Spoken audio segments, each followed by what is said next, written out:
I have never been persuaded, personally, that Floyd is a leader. Go to church every Sunday from now until the local government elections. Pray that Helen Zille does not become the candidate for Joburg. But I am certain that the world is going through a season of darkness. The ANC must leave the position of president of the ANC vacant. Fam, I just want to give a shout out to the sponsor of today's episode, Pace Car Rental. Use promo code SMWX for 10% off your next car rental, and make sure you show Pace some love as they're showing this channel some love. Now, let's get into the episode. Spread the fire. Welcome back to SMWX, and today it's my great honor to welcome back your favorite analyst on SMWX, SMWX royalty, the man who has helped us grow this channel to nearly 250,000 subscribers. Gogo Aubrey Matshiqi is back. Gogo, Togoza, and welcome. Togoza Shubi. It's a great pleasure to have you back on SMWX. Thank you very much. And let me start with congratulations on your LLB. Thank you. And congratulations for surviving the Helen Zille roast. I'm not sure which one was harder, but thank you. Unfortunately, I now get roasted by my team here at SMWX on a daily basis. So then you must have an SMWX roast. Indeed. I will host it. Well, there's not much to talk about, Gogo, so I don't know if we'll have a long episode. Nothing much happening in the world or South Africa. Of course. So. Of course. Content is very thin at the moment. I guess the place I'd like to start in terms of South Africa, we're going to also talk about the world today and the escalating conflict in the Middle East, but the Floyd Shivambu situation. You predicted, and I've run out of the number of times on this show you've said something, and I've thought to myself, no, this Gogo, you get a lot of things right, but this is now too much. And you said that Floyd Shivambu might suffer the same fate within MK as he suffered within the EFF. And lo and behold, we've seen this bombshell announcement that Shivambu's been removed from SG, and he's all but preparing to leave MK party now and potentially found something of his own. What do you make of this situation? Well, it was not unexpected for me. First of all, his decision to join MK did not make sense to me. It made no political sense to me. The decision by MK to bring him in made no political sense to me. But sometimes the coincidence between the expedient and the strategic can work for political actors or a political actor. This is not one of the times. I can understand the expedience that drove Shivambu to join the MK party. Yeah. And I can understand the expedience that drove the MK party to accept him. Both make sense at a tactical level, but don't make sense at a strategic level.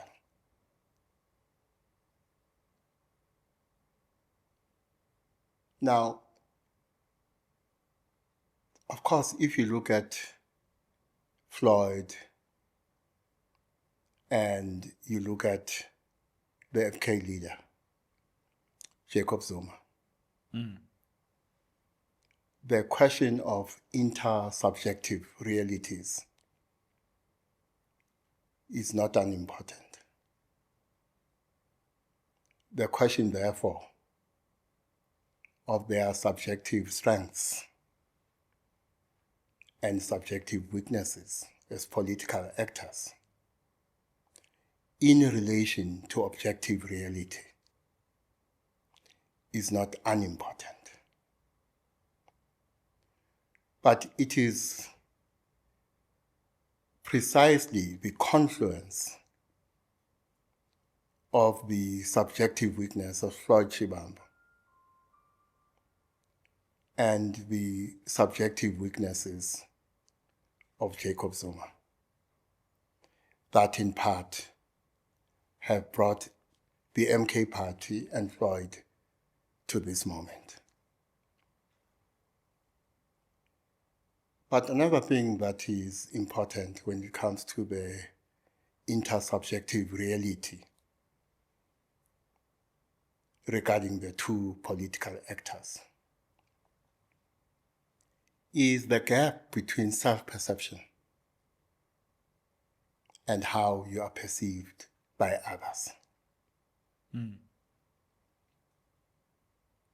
I have never been persuaded, personally, that Floyd is a leader. I have always been more persuaded that Floyd is a strategist than I am that he is a leader. If you don't mind, I will do some name dropping because I do it cautiously because my late friend Nelson Mandela warned me against it. And I was very close to Utata, Walter Sisulu, and Uma Sisulu. One day I found myself in the middle of a tours in a political formation. And I went to Datu Sisulu for advice. He listened to my story and he said, "You are right." And I was ecstatic. Here is this Sitwalandwe saying I am right. My celebrations did not last long. And then he said, "But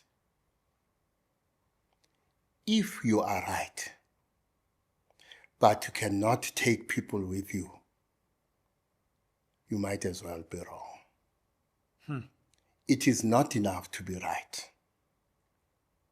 In other words, it is not enough to cultivate the political skill and content that makes you right. You must also cultivate the political skill to take people with you. Because the power of an idea does not lie in the fact that you are right. It lies more in the fact that people agree with you because you took them with you. My own sense of Floyd Shivambu, fairly or unfairly, rightly or wrongly, is that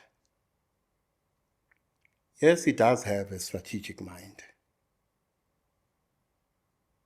So as a political strategist, he's highly gifted. That I have no doubt with or about. Being a leader entails in part the ability to take people with you. Another thing that Sisulu said to me was, there are times when, convinced as you are that you are right, you must step aside and wait for the moment when others will believe you were right. So here I'm saying two things. An effective leader in this context recognizes the importance of taking people with him or her. But when sharp contradictions emerge, there are times when you must have the patience to step aside and wait for the moment when the organization will come back to that argument, will revisit that argument. And hopefully at that time, the rest of the organization has turned around and his thinking is now aligned with yours. Rightly or wrongly, my observation is that Shivambu lacks both skills. The skill to take people with him and the skill to know when it is time for him to step aside and wait for the moment when his ideas and the ideas of others are properly aligned. There's a broader question which is about the fragmentation of opposition politics, black politics, if I might be so bold as to use that term, in the light of a new potential splinter from MK, which itself in some ways is a splinter from the ANC, and Floyd Shivambu, of course, left the EFF. So we would now have at least 3 organizations to the left of the ANC, if we assume that's a correct characterization, if there's a new movement. Yeah. And this feeds into the fatigue, on the one hand, that South Africans are feeling about the endless fragmentation of the political space. On the other hand, I've heard an argument that, well, the right is also very fragmented and sometimes it works for them, to the extent that you might not love Helen Zille, but you kind of like Herman Mashaba, so you lend your vote there, but in the end it goes into the same kind of project. What do you make of a potential breakaway from NK and its impact on the political landscape? You are right. I hear people talking about the fact that the continued fragmentation of politics on the left of the ANC, or what some call black politics, whether it's on the left or the right of the ANC, splits the black vote. The questions you must ask are, firstly, is there such a thing as black politics? Or is the idea of black politics reductionist, reducing black people to a lump of clay? Maybe inadvertently racist too, to the extent that the racist mind thinks of black people as mindless. And to the extent that they have a mind, they have a single mind. Difference amongst black people, in this case, political difference, does not exist, therefore. So the idea of blackness leads us to another idea. Not only the idea of black politics, but also the idea of black unity, which invites another question. Is there such a thing as black unity? Or is that a term we use because there is an expectation of uniformity when it comes to the idea or reality of black politics? Because black people are a lump of clay,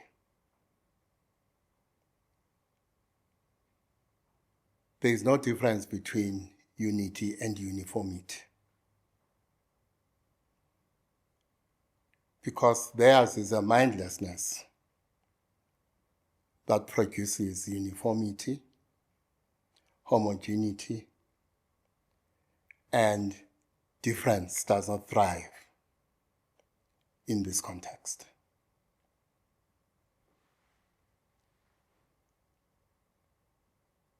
But in the process of interrogating these questions,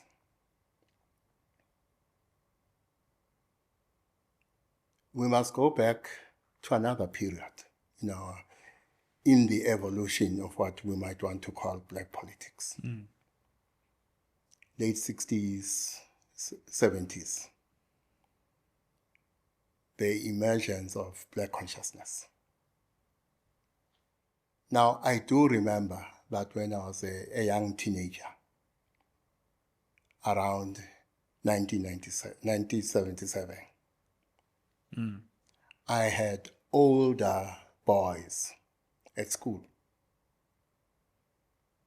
who were part of the black consciousness movement, who made it their mission to educate me about black consciousness. To the extent that at that age I understood anything, I do remember that one of the critical issues was the issue of black unity. But not just black unity, but also the issue of black unity at all costs. In other words, there was a belief at the time that we could compromise on everything. But the one thing we're not allowed to compromise on is the question of black unity. So another question you must ask is whether, when you talk about black unity today, or the unity of progressive black political parties, are we talking about the same thing? In the process of answering that question, you go back to another moment, the liberation struggle. There comes a time in the evolution of the liberation struggle when you have what we have called the liberation movement model and its logic. This logic says that the people are the liberation movement and the liberation movement are the people. In other words, the liberation movement and the people are indistinguishable because the interests of the liberation movement are indistinguishable from the interests of the people, precisely because the people and the liberation movement are one.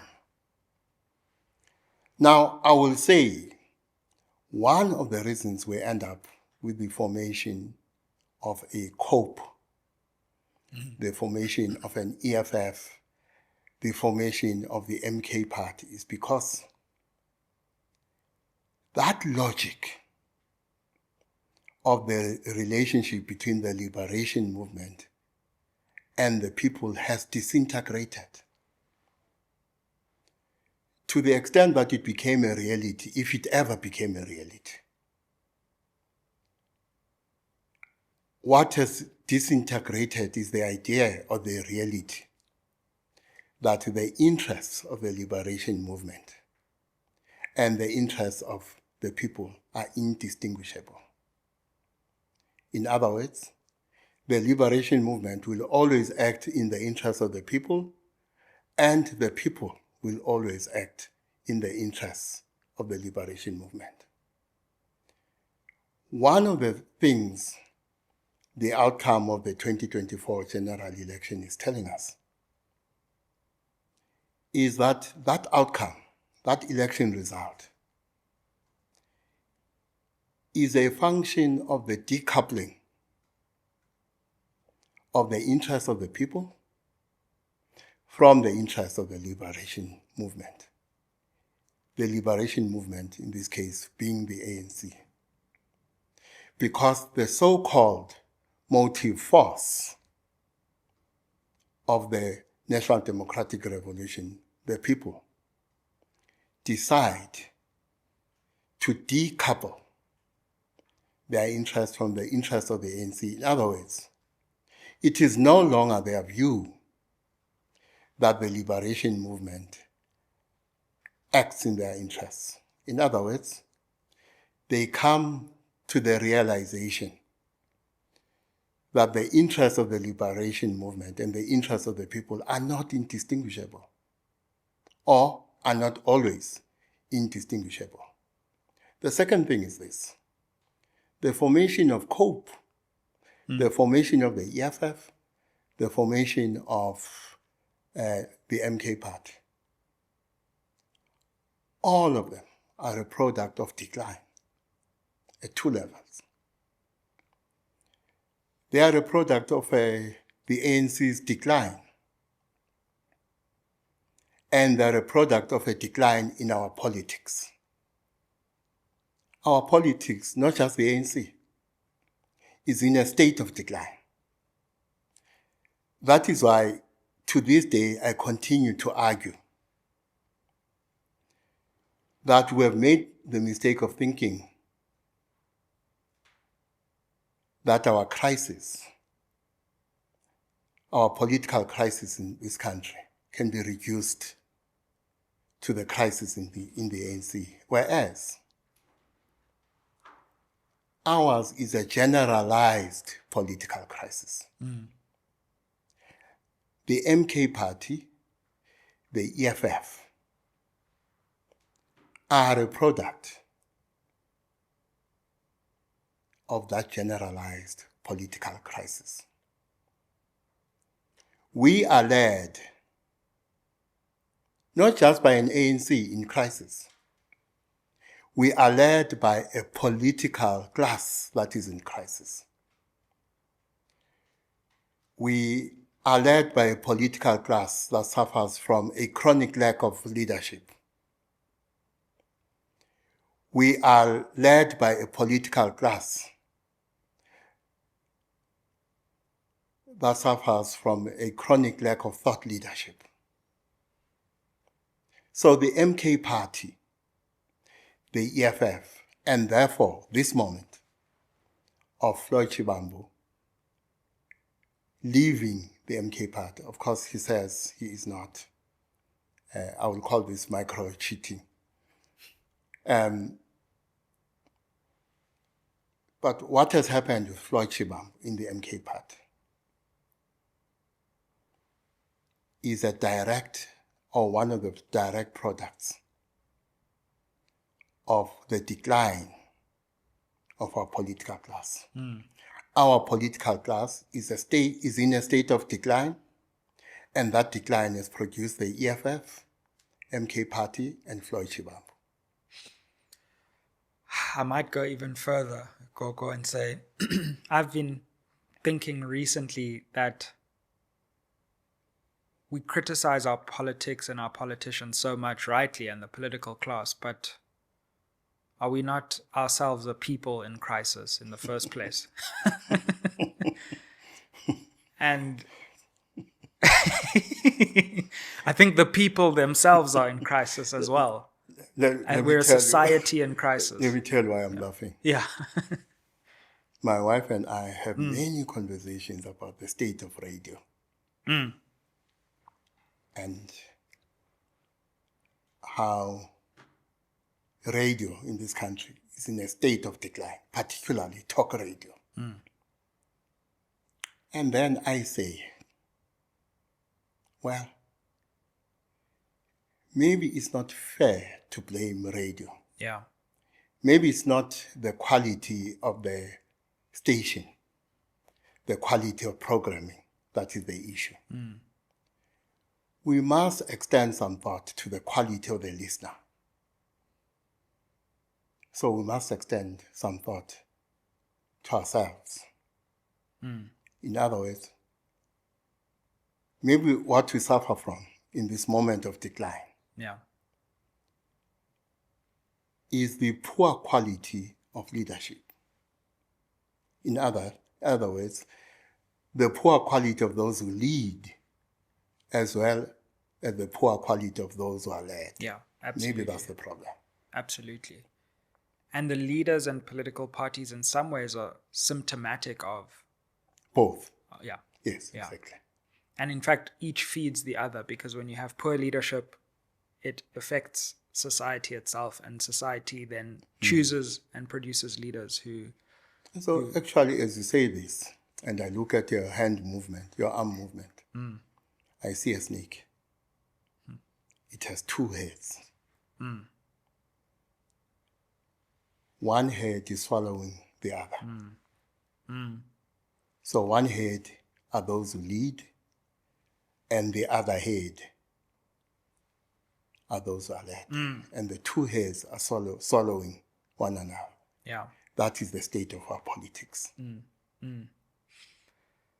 When you're lucky enough to travel, you can see different societies, and there have been times when I've been in place. The two places that stand out to me right now are Japan and Saudi Arabia, where I recently was. Now, all of these societies have massive crises and problems and defects and weaknesses. But there's a certain look in the eye of a person in those societies, because they know where the society is going, and they're confident and comfortable in some core future proposition. And coming back to the country, having been away for a while, I just see that we don't have that same mooring in the society. We've lost a key faith in our capacity to shape the future, and it's affected all of us. I used to say when I was younger, when I was a much younger analyst, in those days, I was young and handsome. And now I'm just handsome. I used to say that one of the fundamental problems with our country post-1994 is that the agreements between us that should be in place about what we want to become. But even before that, about what we are, or who we are not yet in place. And worse, they are being contested, and there's an important agreement between us that has not happened. How do we resolve the contestation? Yeah. That's a fundamental agreement we don't have amongst us as the people of this country. But also, we are not in agreement about what it is that divides us. So people say, when they talk about the national dialogue, we know what the problems are. We should start talking about the solution. I don't buy that argument at all. We don't know what the problems are. We are not in agreement about what the problems are. And the quality of the conversation about what the problems are is very poor. Yeah, sure. Does not shed light at all. And therefore, we are nowhere near understanding what the solution should be because of that. And there's no way we can have an actual dialogue until we talk about those issues.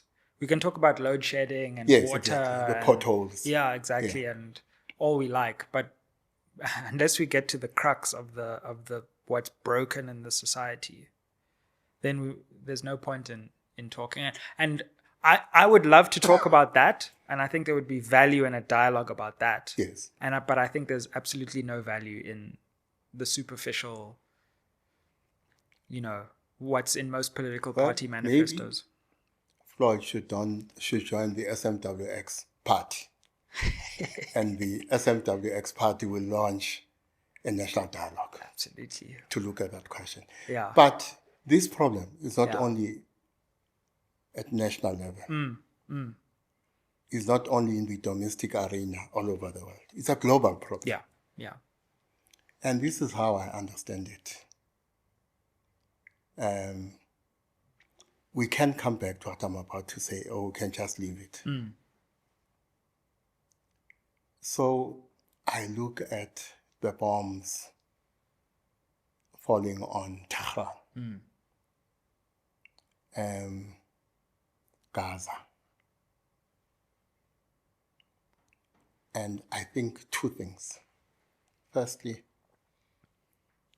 the bombs falling on Gaza and the bombs falling on Tehran have one thing in common. They are packed with the narcissistic impulses of two braggarts who lead America and Israel, Donald Trump and Benjamin Netanyahu. But how does the world find itself afflicted by the madness of kings? Not only in America, not only in the Middle East, not only in Russia, not only in China, not only in India, all over the world. The 8 billion of us are afflicted by the madness of kings.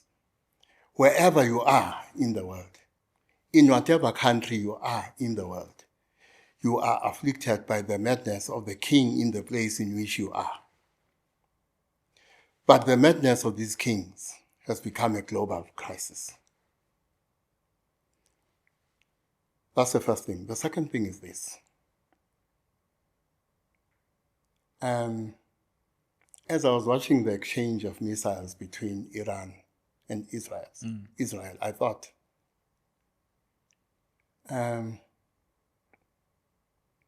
these wars are a product of separation. And separation is a product of attachment. What do I mean? We have become attached to certain things. And the things we've become attached to have become an inseparable component or part of our identity. What do I mean? There is no one who is a South African. No one, not a single one, not a single person. There is no one who is an American, not a single person. There is no person who is Chinese. There is no person who is Israeli. There is no person, not a single one, who is Palestinian. There is no person who is Iranian. Because all of those are just constructs of the mind. Identity, personal and national, are products of the mind, products of the ego, at an individual and collective level.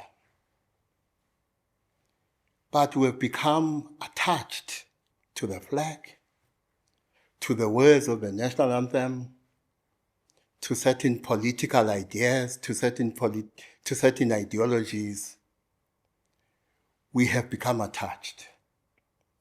The things you have become attached to and the things I have become attached to separate me from you.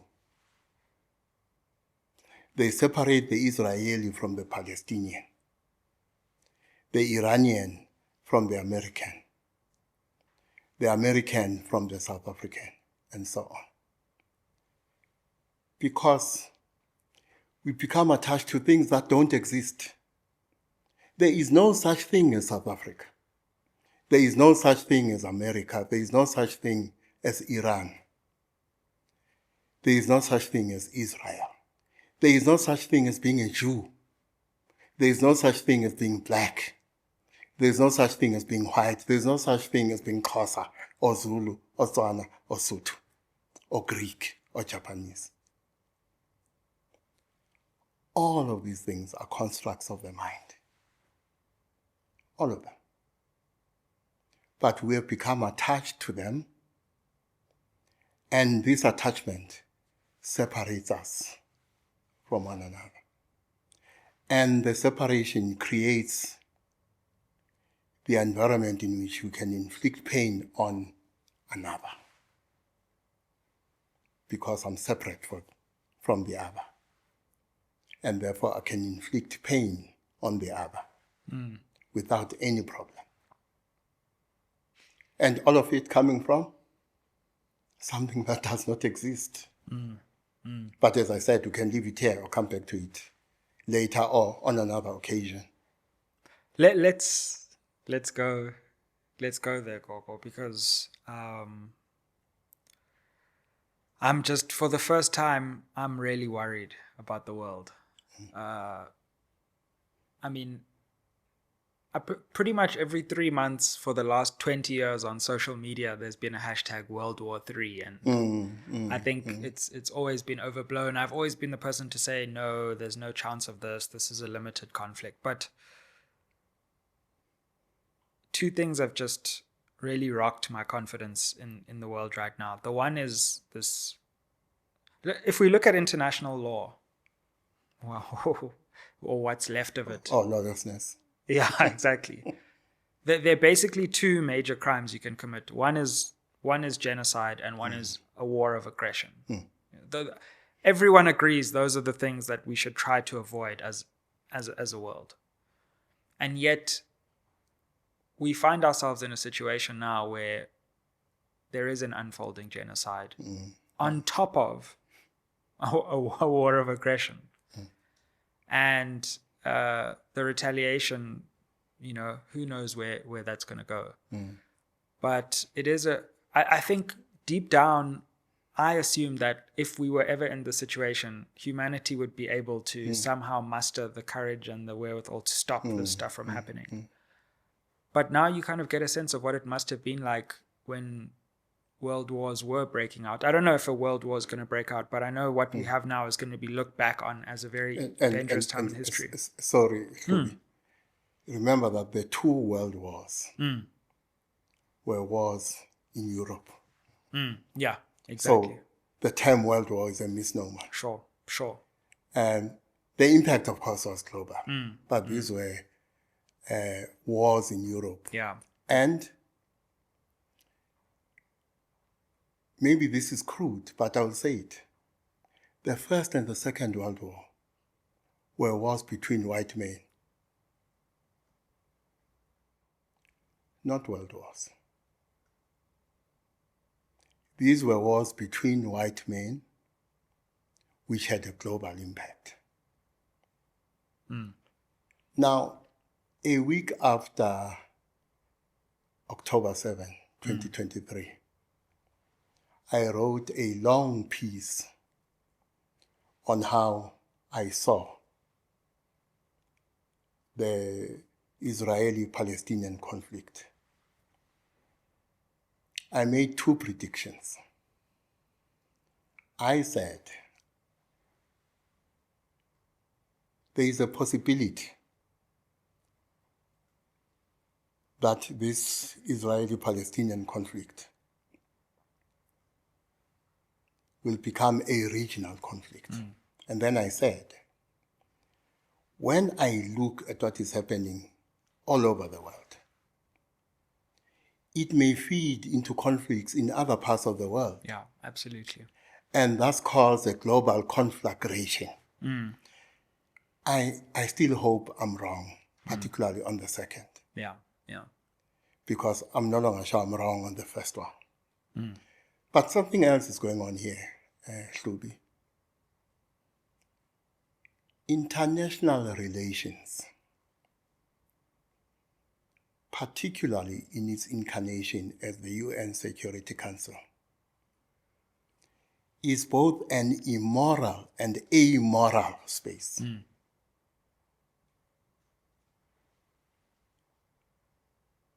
This immoral and amoral space is what produces the double standards and the duplicity that embolden the actions of someone like Donald Trump and the actions of the Israeli regime. Then there's something else. I can't think of any country in the world where the political class does not think of so-called ordinary people as nothing more than a means to an end. I can't think of any political class anywhere in the world, including this country, for whom the so-called ordinary people are nothing more than objects. The state of politics at a domestic level throughout the world and the state of global politics in part is a function of the fact that to political and economic elites, people are just objects, a means to an end. There is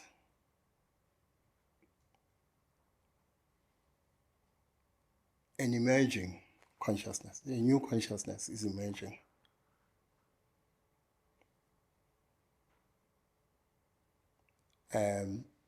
Sometimes I talk about the fact that darkness is on the rise,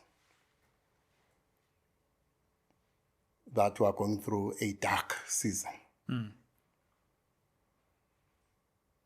Now, again, my wife and I yesterday were having a conversation about whether the world has gone through darker moments than today. I don't know the answer to that. But I am certain that the world is going through a season of darkness. Contrary to what people may believe about what I've said so far, this is a season of hope for me. This season of darkness is a season of hope for me. Because darkness is evidence of the existence of light. The darkness is rising to meet the rising light. And I sometimes talk about this rising light in terms of the emergence of a new consciousness. Not only in the world, but the consciousness is interstellar, interplanetary. So, people like Benjamin Netanyahu, people like Donald Trump, represent a consciousness that is dying, actually. They represent a consciousness, if it is not dying, a consciousness that must die.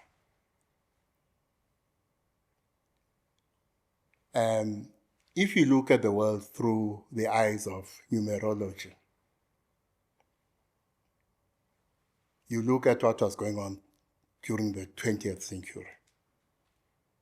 Which number was dominant in the birth dates of those who were born during the 20th century? Number 9, which is a number for, amongst other things, ambition for power, economic, politically, and otherwise.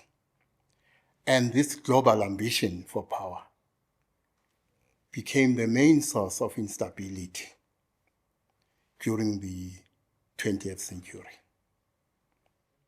When you get to the mid-21st century and beyond, from the 2050s, what we're going to see, not the 2050s, 21. Where are we now? 2025. Yes. Yeah. From the 2050s. From the late 2040s, the beginning of the 2050s and beyond, most people in the world will have the number 2 as the dominant number. Well, not dominant, as the number that appears in all their birthdays. And what is that number 2 about? A more ethical,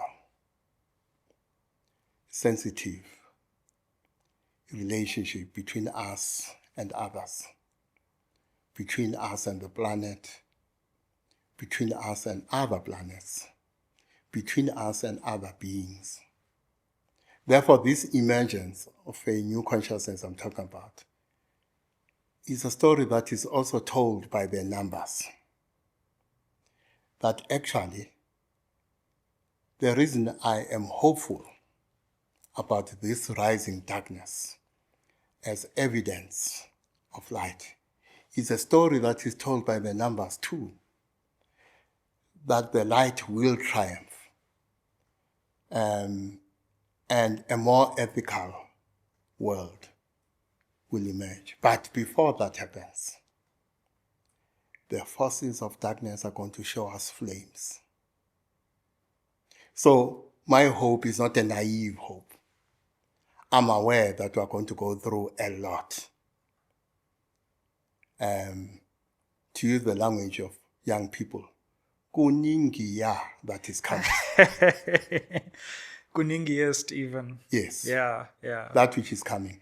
Now, let's look at Donald Trump and, as a representative of this consciousness that I say is dying, and if it is not dying, it must die. There's something I find very boring when I listen to analyses of Donald Trump. Commentator after commentator tells us that Donald Trump is transactional.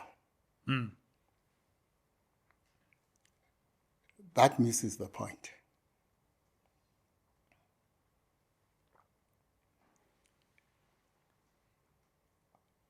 We have a crisis in the world. It's a crisis of humanity, of human beings. And I want to isolate human beings to highlight, first of all, the fact that being human is but one way of being. There are other beings. Not all beings are human. But the crisis facing those beings that are human is this. The beings that are human are more obsessed with having than being. Donald Trump is an example of people and a representative of countries that are more obsessed with having than being. So what we call a Donald Trump being transactional is just an example of a human being who is more obsessed with having than being. And that is the crisis of what we call the beings that are human. unfortunately, being human has become synonymous with an obsession for having instead of focusing on being. And if you focus on being, you will focus on yourself as a human being. You will focus on the quality of the being of others. And you will focus on the quality of the beings of the being of other beings. For me, that is the fundamental problem or fundamental crisis of the human condition. The beings that are human are more obsessed with having than being. That's another way in which you must understand the wars that we're seeing. You come from a military background as well, Gogo. One of the interesting things about this moment is that for the first time we've seen Israel actually penetrated in terms of missiles falling on Tel Aviv and Haifa and other places. Of course, Israel is also inflicting damage on Iran. But in some ways, and then if I take your point further, Russia is not losing in Ukraine. Let me put it that way as well. So although the West, to the extent that term is useful, is still quite powerful, we're also witnessing a moment where resistance to Western pressure is different to what it used to be like. So I'm now old enough to remember the war in Iraq. I'm one of those people who can say I was there when a previous war broke out. That was just a question of the US, bombing and really not receiving any retaliation. We now seem to be entering a global moment where the West can't have it all its own way. That doesn't mean that they aren't able to inflict damage, but suddenly we're in a moment where there's some resistance to these unilateral actions. Well, the West, the North, the US, are in a state of decline. The decline has started.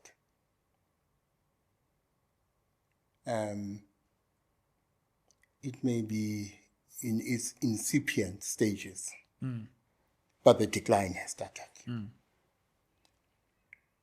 Now, empires in history have fallen in the past because, in part, empires at the height of their power make very poor assessments or no assessments at all of the limits of their power. So I can tell you now, when you listen to Benjamin Netanyahu or Donald Trump, there you have two examples of leaders who have no understanding of the limits of their power or the limits of the power of their countries. Another thing that has caused empires to collapse is that all political actors suffer the same problem. It doesn't matter how powerful you are as an individual political actor or as a collective of political actors. It doesn't matter how much power you have, whether it's economic or military. You all have the same problem. You all have partial access to the political reality in front of you. All of you. Netanyahu has limited access to the political reality in front of him. Trump has limited access to the political reality in front of him. What does that mean? The intelligence services they lead do not themselves understand the limits of their own intelligence.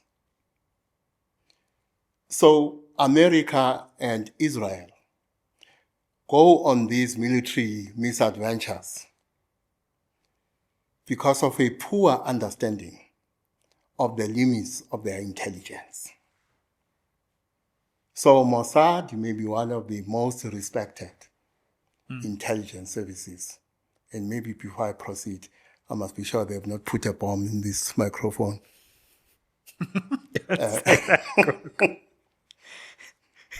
So Mossad may be a highly respected intelligence service. The CIA and others in the world may be highly respected intelligence services, but they all suffer from the same defect: a poor understanding of the limits of intelligence. They suffer another more important defect. When a political actor or a group of political actors make a decision, let's say Trump making a decision to join Israel in the attack on Tehran, or Netanyahu making a decision to impose a genocide on Palestinians. It doesn't matter how powerful militarily or politically or economically that individual decision maker is, or the collective of decision makers is, they all suffer from the same defect. They have no prior knowledge of the forces they are unleashing by making that decision. They therefore have no prior knowledge of the impact those forces will have on them and others. And more importantly, another defect they have, because of too much confidence in the intelligence they collect, and therefore a poor understanding of the limits of intelligence, they all suffer from the defect of assuming that the actions of the opponent are always knowable and therefore are always predictable. In the real world, that is not the case. Now, you know, if we must go into the realm of quantum theory, you take all possible outcomes. You just focus on each possible outcome, or you focus on each probability. If you take each probability as a single point, that single point, that single probability, represent an infinite number of other probabilities. And therefore, the only thing we can be sure of in the world, in the universe, and beyond, is uncertainty. And this is something those with power have a very poor understanding of. And that's why, amongst other reasons, the world is in this state. To bridge between this and the South African context, I've always thought that the biggest test for the GNU will be something that the GNU can't predict or couldn't predict when it formed. And this regional and global conflagration is a big candidate.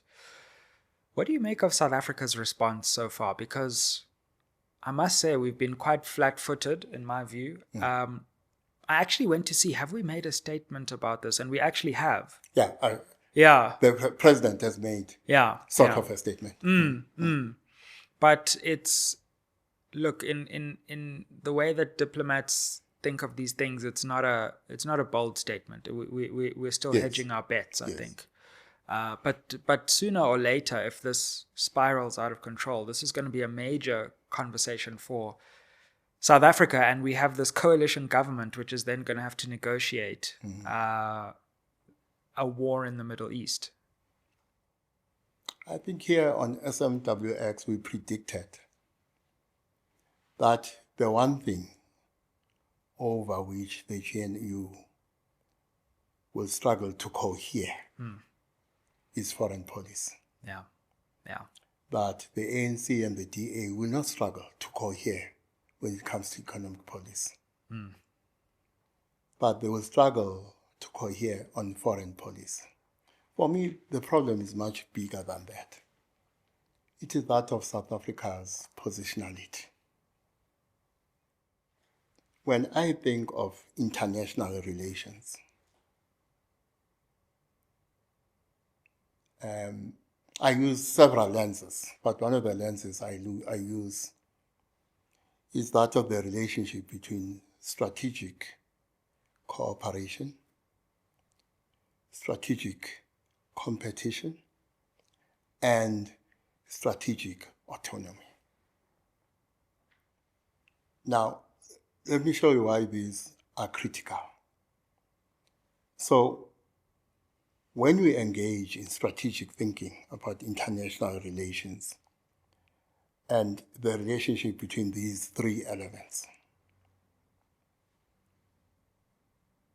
one of the decisions we must make is about whether we foreground strategic competition, whether we foreground strategic cooperation, or whether we foreground strategic autonomy.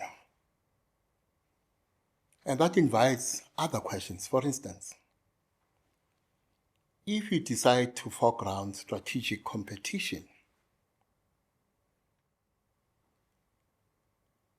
with regard to which states are you going to foreground strategic competition or strategic cooperation or strategic autonomy? Obviously, when it comes to our relationship, for instance, with the United States,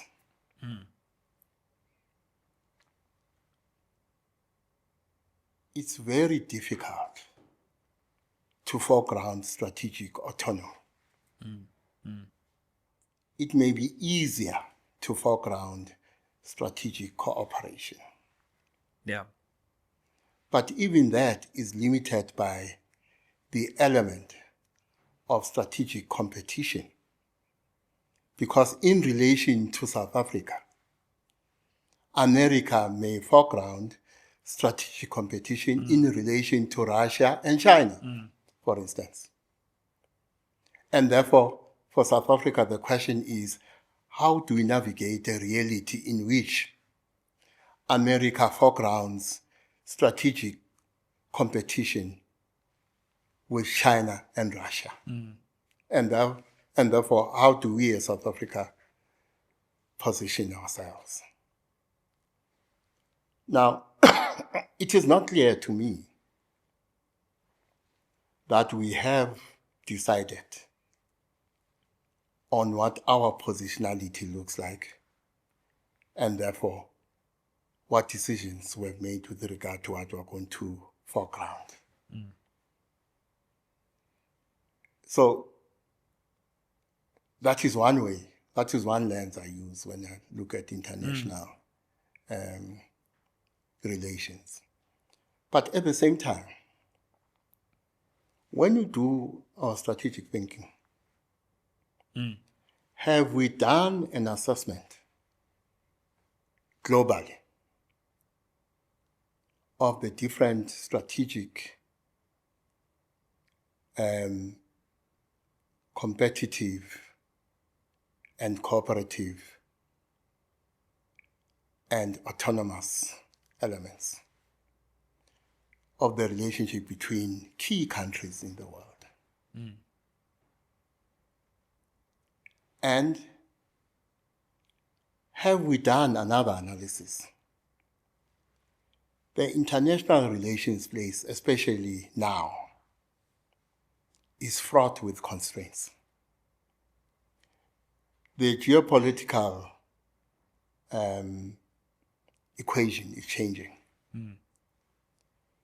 The post-1945 world order is disintegrating. Yeah. So strategically, we need to think about how we position ourselves in this disintegrating post-1945 world order. But when I look at the meeting in the Oval Office, I'm so interested in your views on that. I asked myself a question. If I were to ask our delegates, and remember, some of the delegates were chosen by Donald Trump. If we were to ask our representatives in that meeting, what does South Africa have to offer? What would their answer be? And how would their answer inform what they foreground in their relationship with the US, with Russia, with China? And this is what I mean. Now, if you look at the part of the ocean that falls under South Africa, it is 3 times the size of South Africa's land mass. That's not the most important thing, however. The most important thing, what lies beneath it? Oil, natural gas, minerals. Now, countries like the US and China are already exploring deep sea mining and how their economies may benefit. Now, of course, South Africa, on its land mass, has strategic minerals to offer. But we also have to offer, but in addition to that, South Africa has these resources under the sea. Natural gas, oil, minerals, and so on. Therefore, the question is, how should South Africa leverage that advantage? And can I add to that, Gogo? Yes. Let alone the geopolitical importance for global shipping, the Cape of Good Hope, and especially at a time when the Red Sea, Strait of Hormuz could be closed off. The importance of that shipping lane and global shipping passages around South Africa can't be understated either. If there's something we have to offer in addition to minerals, it's also that to some extent. Yes. South Africa is strategically located. Now, the Indo-Pacific, the Indian Ocean, the Arctic region, the Antarctic region have become highly contested. Absolutely. Between China and the US.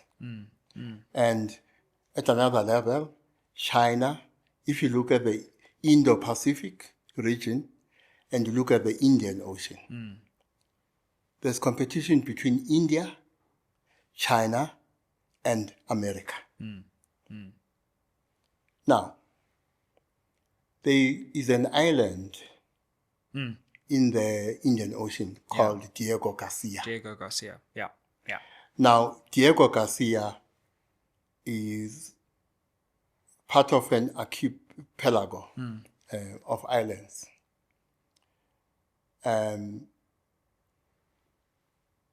That were under Mauritius, but were taken by the British from Mauritius. The Chagos Archipelago. The Chagos Islands. Yeah.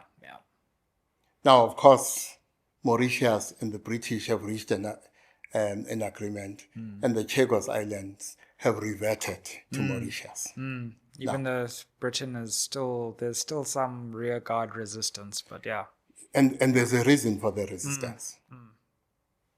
If you look at Diego Garcia, one of the agreements the British reached with the USA is that the USA will have a military base. Yeah, I think they lease it. Now, that military base there is strategic because in the US's war on Afghanistan, a lot of the military attacks were launched from Diego Garcia.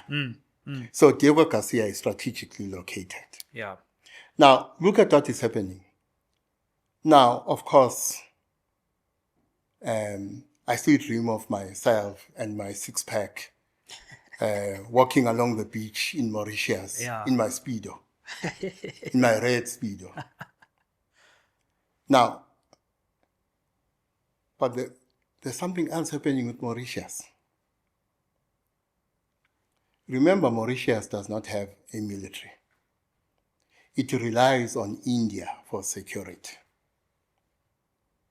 But do you know that the Chinese are building a $300 million embassy in Mauritius? They are building infrastructure, including radio stations, by the way, in Mauritius. Why? Because if you do a 50, 100, 1,000 analysis of what the world will look like, countries like South Africa and Mauritius will be critical when it comes to the Indian Ocean. I can foresee a day when a South African president gets a call from an American president saying, having done an assessment of South Africa's strategic position, location, in relation to our own interests, and in relation to our competitors on the globe, South Africa may become a very critical component of our military presence on the Indian Ocean. And therefore, can we have an American military base somewhere along the coast of South Africa so that we are strategically located on the Indian Ocean in relation to competition with India, in relation to competition with China? So when I cast my eye way, way, way forward, that day may come. So that is an example of what South Africa's strategic location has to offer, not just today, but in future. Yeah. But also remember, when the Houthis were striking at ships, those ships had to come down our west coast, the Indian Ocean, emphasizing again our strategic location. Yeah. So, of course, the question is, how do we leverage the advantage of our strategic location, our strategic resources? Remember that one of the problems America has, let me put it this way, if my memory serves me well, to manufacture an American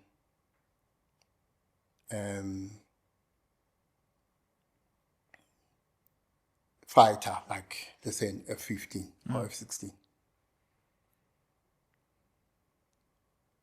the 85% of the rare earth minerals that will be required come from China. So America has a growing hunger for rare earth minerals.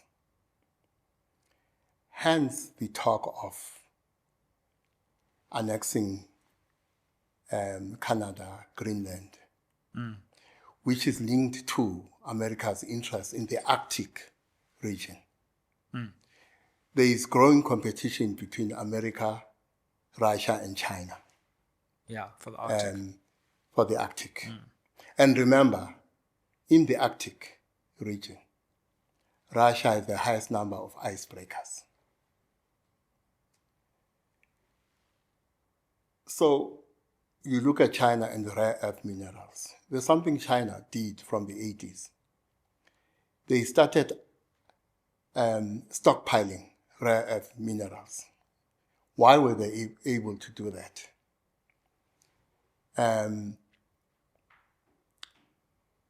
Countries in the West, countries like America, countries in Europe, were sensitive to the environmental impact of mining rare earth minerals. The Chinese were not. They just continued mining and stockpiling, therefore, the rare earth minerals. As we speak, China has stockpiles of rare earth minerals, and it is using these stockpiles to manipulate the price of rare earth minerals to the detriment of, amongst other countries, the US. How do we position ourselves in that competitive environment for resources between China and the US, given the fact that we also have something to give, not only in terms of our strategic location, but also in terms of our mineral endowments on our land mass and under the sea, the part of the sea that we control. So for me, I sat there looking at our president and his delegation being obsequious, as if South Africa has nothing to offer to America, as if America has nothing that it wants from us.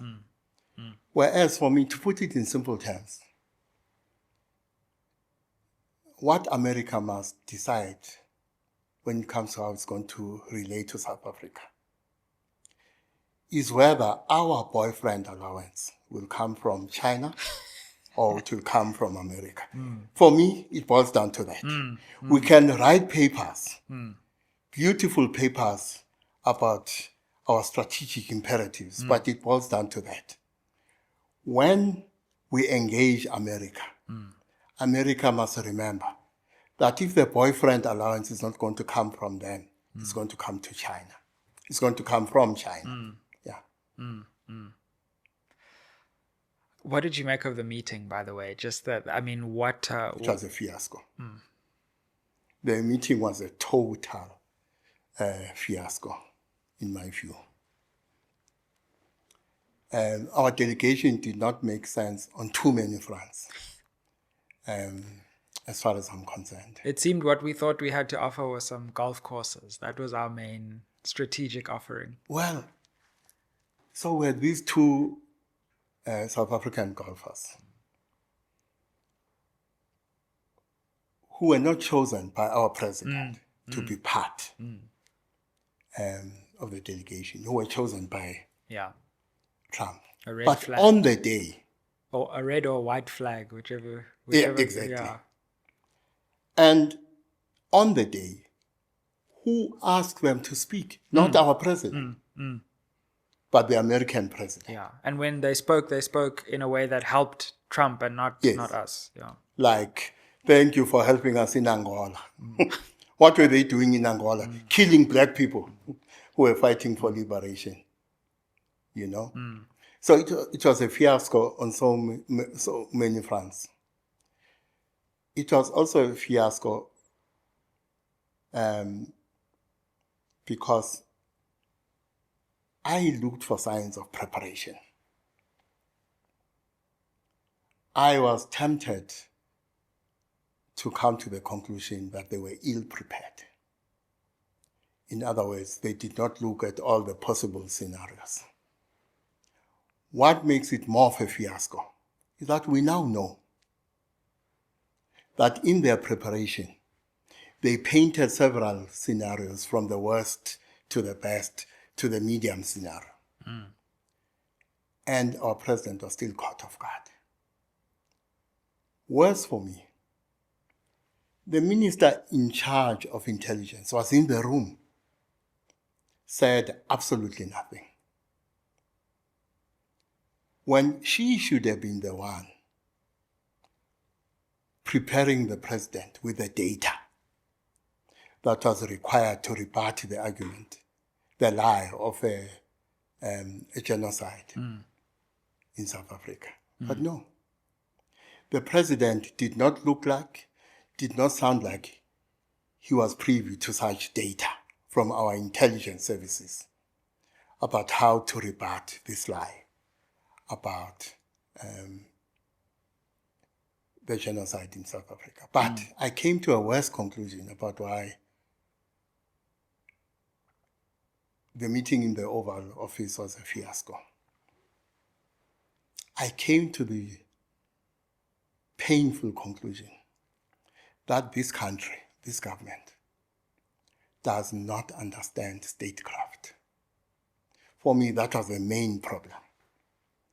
That when I scan the mistakes we have made in international relations, even domestically, for me, what seems to come to the fore is that our government, our political class in general, does not understand statecraft.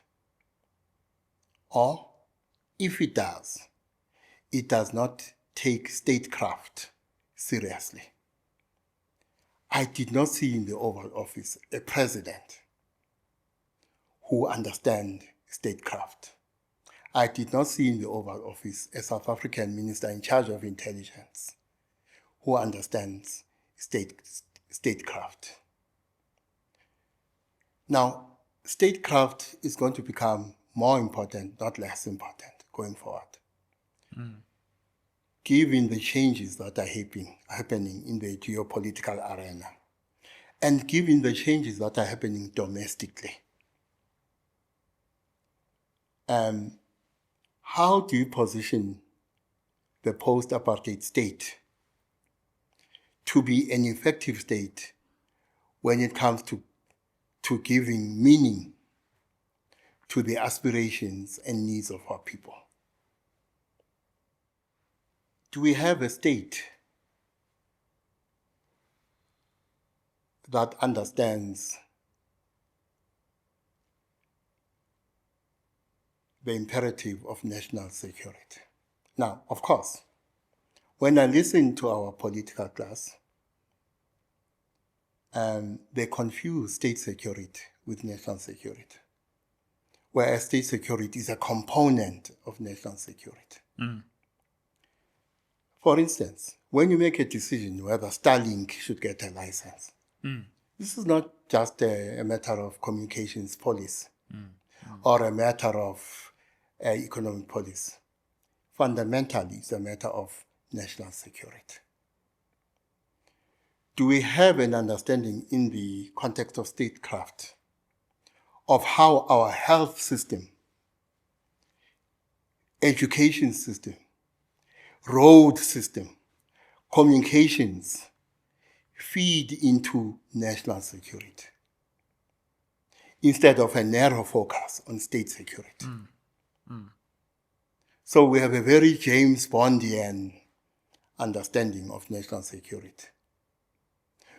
We don't take into account the fact that our understanding of state security must be state security as a component of national security. And therefore, I don't have a clear sense that we have a coherent national security strategy in this country. Yeah, absolutely. And that impacts negatively on what we do domestically and on our relations with other actors globally. Yeah. And therefore our positionality Absolutely. globally. And one worries that it makes us quite vulnerable. Luckily, we're far away from a lot of places, but Yes. one only shudders at what capacity we would have to repel a national security threat if one ever actually arose. Well, one area of national security that is giving me sleepless nights at the moment, there are many, but the one I want to highlight now is that of the coloniality of AI. Are we doing any strategic thinking about the coloniality of AI? Now, if you look at how AI is developing, it is following the same trajectory as colonialism in terms of resource extraction and the exploitation of human resources. If you look at what must go into the energy data centers need, for instance, where and how is that energy extracted? Invariably, in those parts of the world which suffered colonialism. And if you look at those who work in the area of AI, data centers, and so on, example, data capturers as an example. Who are these people? Well, we are talking about Kenya or parts of South America. The same people who were exploited by the colonizers, European colonizers. The evolution of AI is taking the same path. Resource extraction in parts of the world that were colonized, and the exploitation of human resources in parts of the world that were colonized. So the logic is the same. For me, instead of just obsessing about this individual, Elon Musk, we should be obsessing about the phenomenon he represents at two levels. These oligarchs, particularly in America, possibly represent the emergence of fascism, not only in America, but fascism at a global level. And that same fascist logic is finding its way in AI. What are the implications for national security, not only of South Africa, of other countries? The world at large. And the world at large. It makes me recall a time when social media around the late 2008 to, let's say, 2012, when there was great hope that social media was going to be this democratizing force. Everyone was in a public square, and and then the Arab Spring came, and everyone said, we're going to have this new form of global democracy. And it ended up that in many ways, social media just ended up subverting democracy. And I don't have a full link yet, but it seems strange to me that in the era of AI, we are descending into more and more war, not less war. Yes. I would have thought the rational side of humanity, which is supposed to be coming out through AI, would lead to a more peaceful world. But we're actually descending into a much more violent world. Well, people like Naomi Klein in Canada and Astra Taylor. And by the way, the two wrote a very interesting essay which was published in The Observer in April. Okay. Titled The Rise of End Times Fascism. Now, the first thing I found interesting in the essay is that as part of a solution, they propose the emergence of a global movement that must respond politically and spiritually. For them, the rise of this fascism, of course there's a debate in the world about whether this is fascist or not. Sure. But they propose that the impact of this fascism, the impact of these oligarchs, is both political and spiritual. And the impact is pernicious. And therefore we need to build and grow a global movement that will respond at both the political and spiritual level. And why they title their essay, The Rise of End Times Fascism, they point to a very important difference between the fascism of, let's say, Mussolini and Hitler, or the fascism of the 30s, 40s, and the fascism of today. But as I said, there's an interesting debate going on about whether there's any comparison to start with. They point to the fact that the fascists of the 30s and 40s that visited upon the world, the fascism of Mussolini and the fascism of Hitler, had an apocalyptic vision. But beyond the apocalypse, they had a post-apocalyptic horizon. Now, of course, those like them after the apocalypse will be taken to some paradise or will create a world like that. And that world will be white, first of all. White, non-Jewish, and all of that, you know. I think you have heard of these freedom cities that these oligarchs are talking about. Trump is talking about it. And this fascism of today, incipient or otherwise, is important because it does not have a post-apocalyptic horizon as a vision. It ends with the apocalypse. And that is why, for instance, you can drill, baby, drill, as if there's no tomorrow. Because reality ends in an apocalypse, and there's no, in an Armageddon. And there's nothing post the Armageddon. So destroy the world because there's nothing after that. Yeah. And it would make for the greatest headline imaginable Yes. for Trump. Yeah. And then, it's therefore not by accident that Trump says we must turn Gaza into,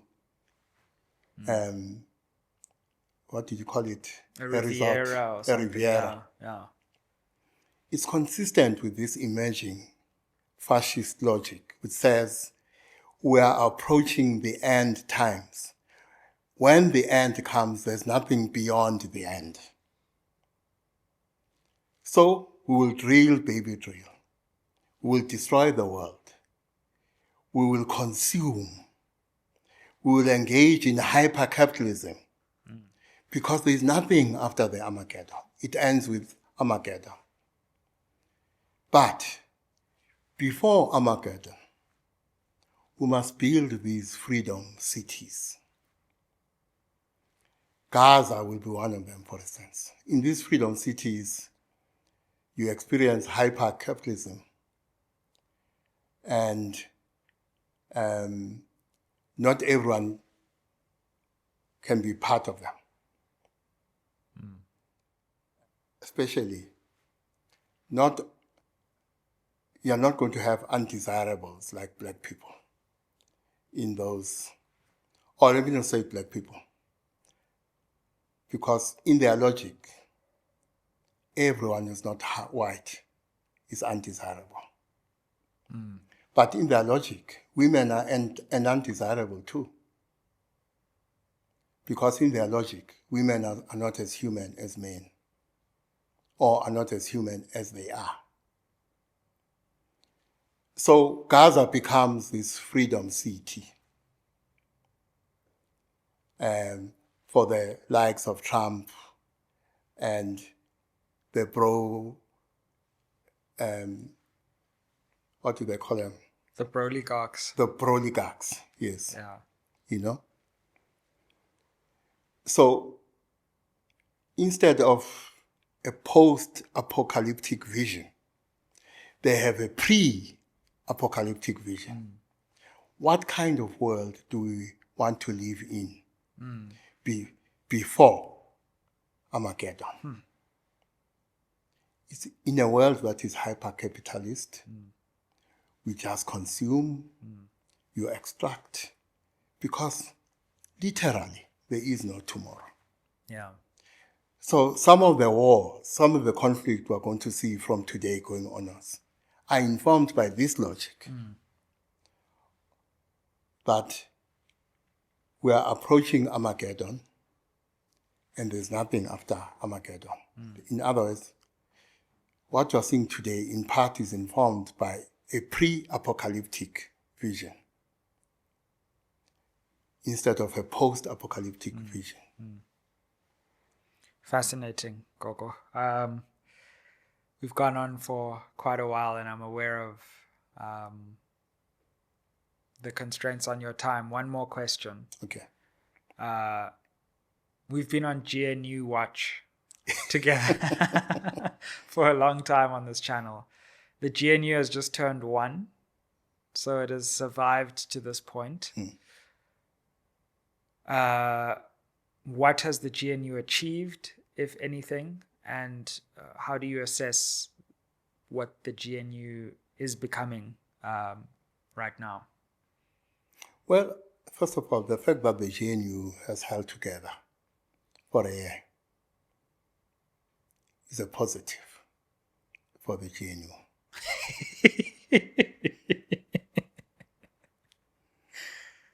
Having said that, I think I said to you the other day that this is the most important, exciting, interesting period to be a political analyst, to be a political animal in this country. There's a lot to think about. And the GNU is giving me a lot to think about. Some of my ideas, by the way, cause me pain here because the GNU has caused me sometimes to flirt with right-wing ideas. For instance,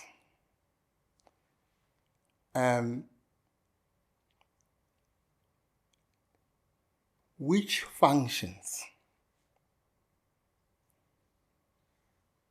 going forward, and by forward I'm talking about 10 years, 20 years, 30 years, 40 years, 50 years,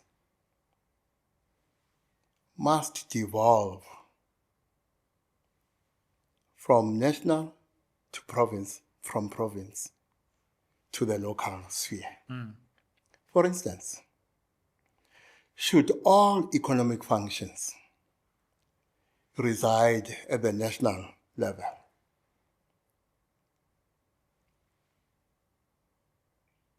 Would it not be more desirable if some of the economic policy functions devolve to the province and devolve to the local state? Functions like crime. Shouldn't our GNU experiment be another experiment? As we experiment with coalition government, as we experiment, because this is not the last GNU. We're going to have different coalition arrangements, differently configured. And some of them will be a GNU. But let's talk about the idea of coalition government. Yeah. Shouldn't coalition government gravitate away from the idea of centralized power and gravitate more towards the idea of decentralized power? Therefore, is it not possible that the DA has a point when it says, when it responds to that ouch moment in the Oval Office when Rupert says, this one talks about crime. Yeah. His own government in the Western Cape. Western Cape is the murder capital of the world, you know. And their response was to repeat what they've been saying for years. Yeah, yeah. There is little we can do about crime in the Western Cape unless there's a devolution of power to the province. Yeah, yeah. I am saying more generally, as we experiment with the GNU and future coalition arrangements, shouldn't we have a conversation about walking away from centralized power towards decentralized power and the location of government functions? and what would be the implications for either. These are some of the things the GNU experiment is making me think about. But there's something I'm despondent about. Every time I look at the ANC and the DA quarreling, I see lack of vision, in the sense that one of the functions of a coalition government, including a government of national unity, is to be the leader of society. And the conversation you must have about any coalition arrangement, including the GNU, what characteristics must reside in a coalition government? What characteristics must reside in a government of national unity to give it the capacity to provide leadership to the nation, to become a leader of society?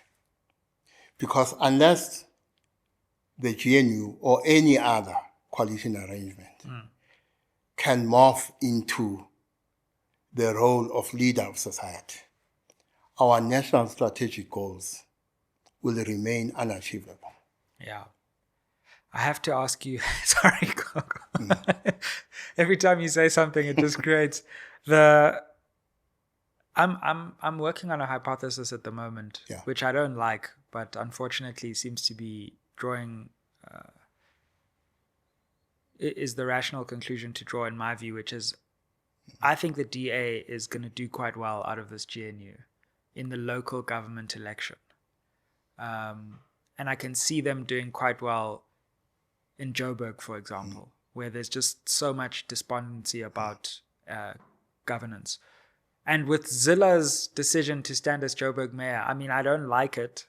And I'm not just saying this because I roasted her and she roasted me. But I think that would be quite a master stroke from the DA. I think in Joburg, the ANC will trend in the upper 20s in Joburg, in the local government elections. Yeah. My advice to the ANC, go to church every Sunday from now until the local government elections. Pray that Helen Zille does not become the candidate for Joburg. Yeah. Because if she does become the candidate for Joburg, the ANC is toast. But generally, I can't think of any metro that the ANC will win in the next local government election. Maybe I should do more thinking, but right now, with the thinking I've done so far, I can't see any metro in the country that will be won by the ANC. Buffalo City? You don't think? Maybe Buffalo City. Yeah. Maybe. Yeah. Maybe Buffalo City. Agreed. But otherwise, yeah. My thinking so far tells me that the ANC will lose almost every metro Agreed. in the local government elections. Yeah. And that will be a precursor, because remember, unlike what we look at Zimbabwe, the crisis on PF started having from the 2000 referendum. Sorry. Sure. Is this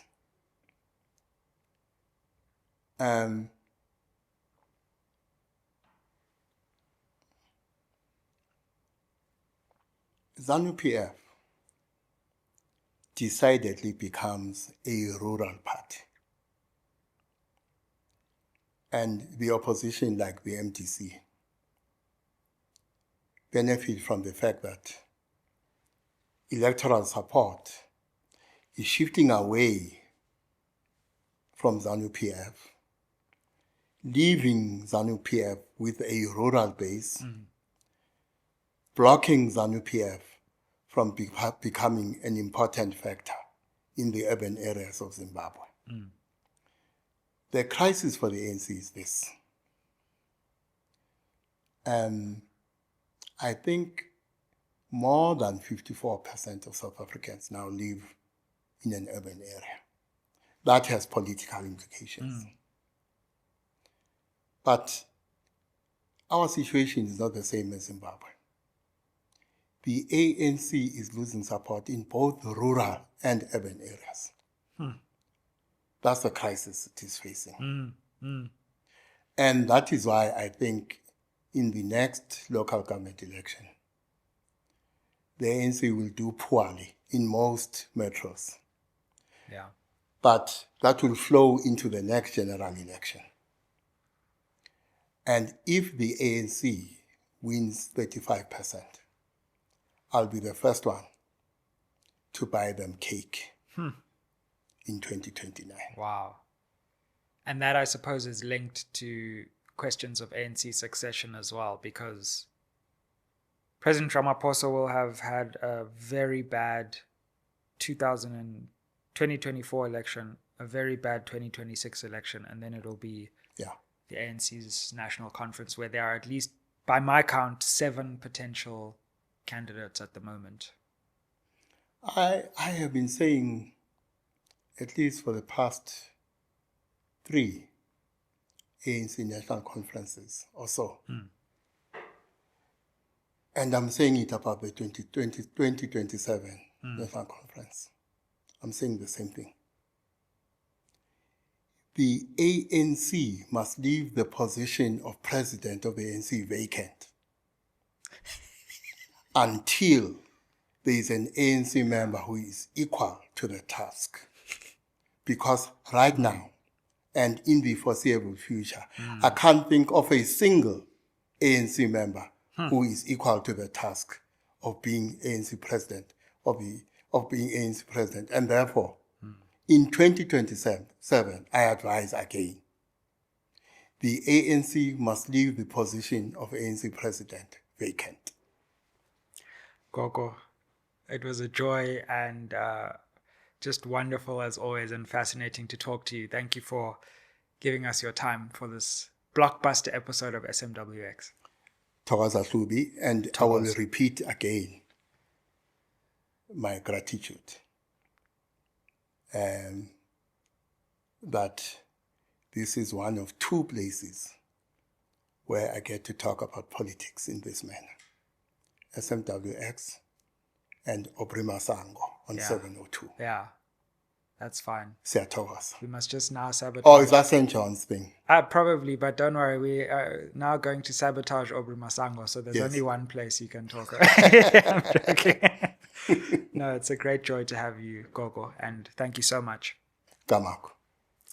Thank you for watching. Like, share, subscribe. Comment down below with your thoughts on this episode and help us reach that all-important milestone of 250,000 subscribers. Aye.